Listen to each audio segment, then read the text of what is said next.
जयललिता सत्ता में लौटी, लेकिन साल 1989 का वो अपमान कभी भी वो भूली नहीं। वो अपमान उनके अंदर जिंदा था। तमिलनाडु की राजनीति बदल चुकी थी।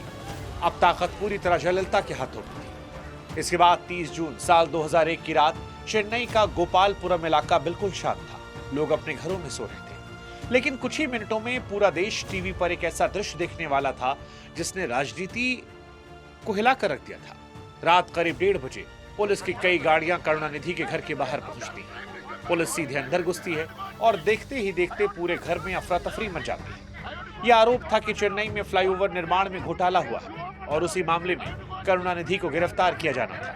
लेकिन जिस तरीके से यह कार्रवाई हुई, उसने लोगों को सोचने पर मजबूर कर दिया कि यह सिर्फ कानून का मामला है या फिर जयललिता का बदला है। टीवी कैमरों ने उस रात जो तस्वीरें रिकॉर्ड की, वो अगले कई सालों तक लोगों के दिमाग में बसी रही।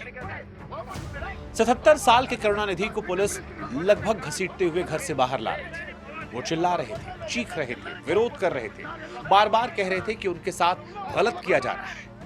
लेकिन उस रात कोई भी उनकी बात सुनने को तैयार नहीं था। 12 साल पहले विधानसभा के अंदर जो बेबसी जयललिता ने महसूस की थी, अब वही बेबसी करुणानिधि के चेहरे पर दिखाई देती थी। डीएमके ने इसे लोकतंत्र पर हमला बताया, जबकि जयललिता के समर्थकों को लग रहा था कि आखिरकार जयललिता के अपमान का हिसाब पूरा हो रहा है।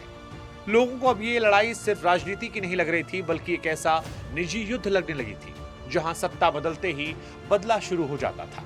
कुछ लोग इसे कानून के गलत इस्तेमाल की बात कह रहे थे, तो कुछ इसे राजनीति के सबसे बड़े पलटवार के तौर पर देख रहे थे। लेकिन एक बात जो साफ थी कि तमिलनाडु की राजनीति अब सिर्फ चुनाव जीतने की लड़ाई नहीं रह गई थी। साल 1989 में एक साड़ी पिटी थी। 2001 में एक पूर्व मुख्यमंत्री को आधी रात घर से घसीटकर बाहर निकाला जा रहा था। राजनीति विचारों की नहीं, बल्कि हिसाब बराबर करने की लड़ाई बन चुकी थी।